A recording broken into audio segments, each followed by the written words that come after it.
김학성입니다. 저는 이게 늘 철저하게 준비하는 사람인데 목사님이 저 실력 테스트 하시느라고 조금 전에 장하일 목사님 이 강연 중에 말씀을 듣고 차별금지법에 대해서 얘기를 해보라 그래가지고 평소 실력으로 할 수밖에 없습니다. 그럼 이제 장 목사님이 차별금지법 말씀을 잘 해주셨는데, 그럼 이렇게 이해하시면 좋아요. 세 가지를 여러분 잘 이해하셔야 되는데, 첫째가 우리 차별금지법이 왜 통과돼서는 안 되는 것이냐, 또 통과되기 어렵습니다, 대한민국은. 근데 첫째가 이 차별금지법의 가장 나쁜 점은요, 성을 3분합니다. 3분. 남성과 여성과 제3의 성이 있다는 거예요. 이게 가장 본질적으로 잘못된 것입니다.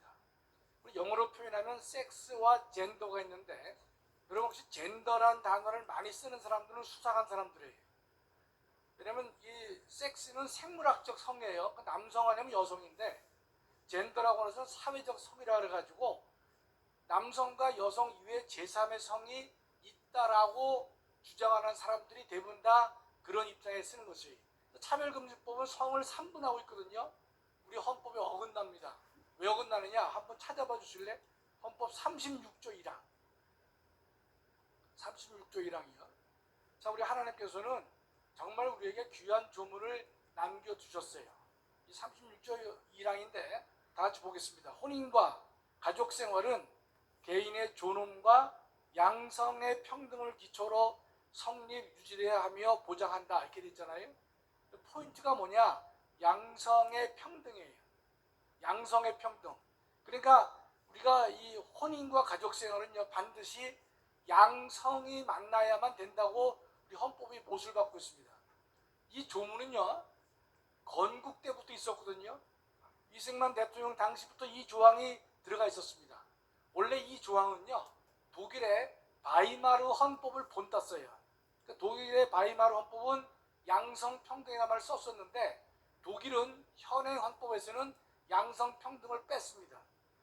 그런데 대한민국은 다행히 건국 때부터 이 조항이 있었는데요, 그때부터 지금까지 혼인과 가족생활은 양성의 평등을 기초로 한다라고 되어 있기 때문에 하위법으로, 차별금지법으로 성을 3분하는 것은요, 성의 2분을 원칙으로 하는 헌법조항에 명백하게 어긋나는 것입니다. 그렇죠? 박수 한번 치셔야 돼요, 여러분에게. 저를 위해서 하는 것이 아니라 이건 우리 헌법이 이렇게 했기 때문에 대한민국은 헌법을 고치지 않는 한 성의 3분설은 절대로 허용되지 않는다, 이 뜻입니다. 두 번째는요, 우리가 차별금지법을 이제 반대하는 이유 중에 하나가 뭐였냐면, 우리 여기 교수님들도 많이 계시지만 이 차별금지법을 보면 이 동성애를 반대하는 말을 하지 말라는 거예요. 그게 핵심입니다. 교회 목사도 동성애 반대한다 말하지 말라는 거예요.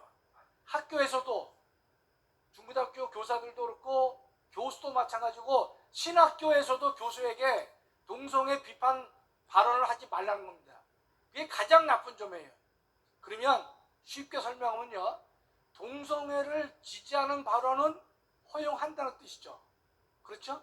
그러면 우리가 동성애를 지지하는 사람도 있을 터이고 반대하는 사람도 존재할 수 있는데, 동성애를 지지하는 표현은 허용하면서 동성애를 비판하는 표현을 허용하지 않는 것은 명백하게 평등에 어긋나는 것이고 표현의 자유를 근본적으로 침해하는 것이다, 이렇게 우리가 이해할 수 있습니다.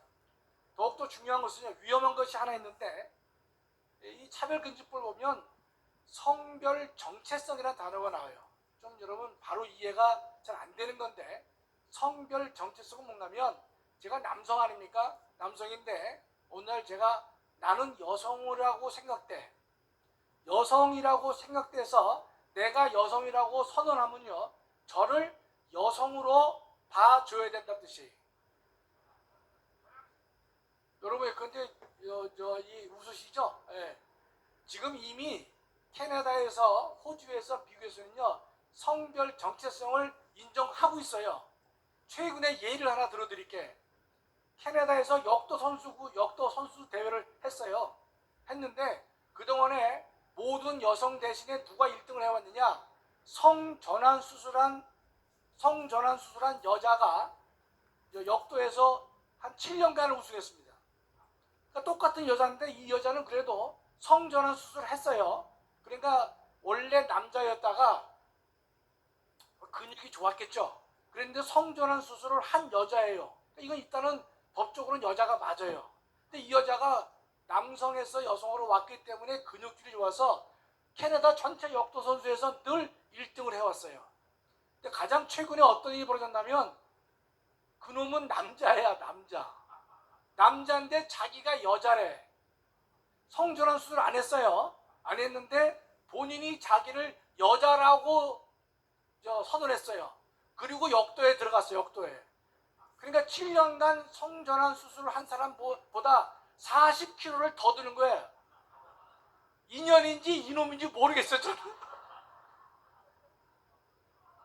그게 이놈이요? 인연이에요? 도저히 이해가 안 돼.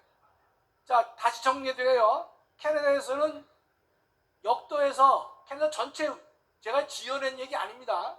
저는 팩트만 말하는 사람이에요. 그러니까 캐나다 전체에서 여자 역도 선수 대회를 했는데 계속 한 7년간 여자로 성전환 수술한 사람이 7년을 1등한 거예요. 이해되시죠? 근데 최근에 누가 등장했느냐? 이놈은 성전환 수술을 안 했어. 이놈인지 인연인지. 자기가 남자에 분명히 남자인데 자기가 여자라는 거예요. 그래서 이놈이 1등한 거야. 45kg를 더 들어. 이 경쟁이 정당합니까? 여러분 이런 세상이 바람직해요? 자, 그러면 한국 목욕탕에 어떤 놈인지 어떤 년인지 남자인데 지가 여자라고 한 놈인지 연인지가 사우나에 들어온단 말이에요. 여자 탕에. 그럼 어떻게 돼요, 도대체, 여러분? 네? 그러니 이게 성별 정체성이에요. 이거를 인정하겠다는 거예요. 이게 찬성할 수 있습니까, 없습니까? 안 되는 거죠. 여러분 성별 정체성 인정은 역도 선수를 말씀드렸는데 외국에서는 레슬링도 있어. 레슬링. 대한민국에 적용해 보면요, 군대 가기 전에 우린 남성만 군대 가죠. 군대 가기 전에 나 여자야. 그럼 어떡할 거예요? 군대 안 가도 돼? 남자인데 나는 여자라고 봐, 나를. 그러면 군대 안 간 거잖아요. 안 가야 되는 거 아니에요. 그런 문제가 발생해요. 군대 근무하다가 어느 날 갑자기 나 여자인 것 같아. 그러면 그놈은 내부반에서 나가야 돼. 제대해야 돼, 제대. 그게 바로 차별금지법의 본질이에요. 성을 삼분한다는 거예요. 동성은 비판하지 말라는 거예요. 그것을 초등학교부터 동성애 비판 교사가 하면 안 된다는 거예요. 교회 목사도 하면 안 된다는 거예요. 차별하기 때문에. 신학교 교수도 하지 말라 그러는 거예요. 대학 교수도 하지 말라 그러고. 이게 말이 됩니까? 더 이상 논증이 필요해서 논증이. 그 다음에 세 번째가 자기를 여자라고 남자인데 여자라고 인정하면 여자라고 봐줘야 된다고 하는 게 성별 정체성이 되는 것이에요. 그러면 여러분 영국에서는요, 저 영국 갔다 잘 모르지만 책으로 보면 영국에는요 부모란에 아버지 엄마란이 없어요. 학생부에 뭐로 된 줄 압니까? 부모 1, 부모 2로 돼 있어요. 현재 영국이 그렇다니까. 부모 칸이 없어요. 부모 칸이 없고 부모 1, 부모 2 그런 세상이 그렇게 여러분 아름답습니까? 그게 기대가 돼요? 아까 장 목사님 말씀하셨지만 며느리가 왔는데 남자가 들어와. 저 사위를 데리고 왔는데 여자가 들어온단 말이죠. 그런 세상이 그렇게 아름답습니까? 대한민국의 지식인 중에서 어떤 인간들이 많은가 하면요, 이미 유럽도 넘어갔고 미국도 넘어갔다는 것이에요. 우리도 넘어갈 것이고 그걸 받아들여야 한다는 그런 인간들이 있는데, 여러분 미국이나 유럽에서 동성애와 동성혼을 받아들여서 성공했어요? 실패했어요? 실패했다면 타산지석이 잘못된 게 있으면 우리는 그것을 교훈 삼아서 받아들여서는 안 되는 그런 지혜가 필요한 건데, 이 정신 나간 놈들이 미국에서도 하고 미국도 넘어가고 유럽도 넘어갔으니까 우리도 넘어갈 것이다 라고 말하고 있는데 절대로 허용될 수 없다는 뜻입니다. 아시겠죠? 감사한 것은 동성혼은 절대로 우리 헌법 체제에서는 안 됩니다. 뭐 때문에 안 돼요? 양성의 평등이라고 헌법이 못을 박았기 때문에 성별 3분설은 절대로 안 된다는 뜻입니다. 자, 말씀을 마칠게요. 이건 좀 비춰주세요. 오늘 자유마을 대회이기 때문에 목사님이 저 테스트 하시느라고 갑자기 여기서 딴 거 하라고 그러셔가지고 제가 저 속으로 못할 줄 알고요. 내가 이제 그렇게 한 것인데, 자, 자유마을 지도자 대회하니까 5가지 덕목을 제가 늘 말씀하는데, 여러분 자 암기해야 되겠죠? 자유마을 지도자는요, 자유의 적에 대해서 분노할 수 있어야 됩니다. 이해되시죠? 두 번째, 주사파를 주적으로 인식하는 자유의 전사가 돼야 됩니다. 세 번째, 이 좌파들, 좌익들의 거짓과 궤변과 이런 것들을 갖다가 한 번에 무너뜨릴 수 있는 정의 부대원이 된다, 이런 뜻입니다. 네 번째는 예수 한국을 위해서 순교자가 될 수 있는 정신으로 임해야 된다, 이 뜻입니다.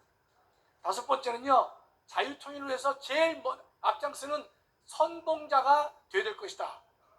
그럼 의정부에 계시는 모든 자유마을 운동원이나 지도자들은요, 5개 덕목을 자기가 갖추고 있는지 없는지 늘 점검하시고 반드시 성공해서 이 일이 하나님 앞에 칭찬받는 일이 될 수 있도록 함께 노력했으면 좋겠습니다. 감사합니다.